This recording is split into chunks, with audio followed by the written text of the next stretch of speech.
વારાણસીમાં ભૂકંપ દરમિયાન જે જમીન દલદલમાં જે ફેરવાઈ જઈ રહી તેમાં જેમાંથી સોઇલ અને લિફેક્ટમાં જોખમ પર વૈજ્ઞાનિક અભ્યાસમાં પૂર્ણ થયો છે.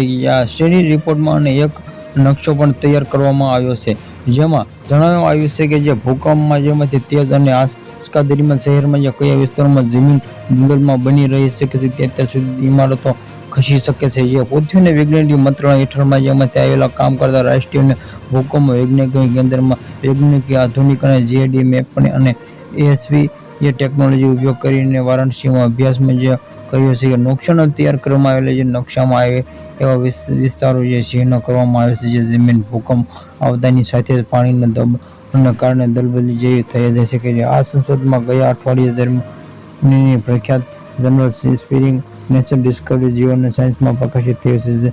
જે જમીનને દલદલ બનાવવાનું મુખ્ય કારણ ગંગા અને વૈજ્ઞાનિક નકશા સાથે જાહેર કરી રિપોર્ટ સંકટકાળ પણ જણાવ્યું છે. વૈજ્ઞાનિકોને કહેવામાં આવ્યું છે જ્યારે કોઈ વિસ્તારમાં નદી કિનારે છૂટે રેતાળમાં જમીન કોઈ અને ભૂગર્ભમાં જળ સ્તર ઘણું ઊંચું હોય છે ત્યારે ભૂકંપમાં તેના આંચકાના કારણે જમીન પોતાની પકડ ગુમાવી દે છે. જે આવી સ્થિતિમાં જમીન અને નક્કર રહેવાની બદલે પાણી સાથે મળી દલદલ અથવા કે કાદવ બની જાય છે અને જેમાં ઘણી ઇમારતો ખસી છે.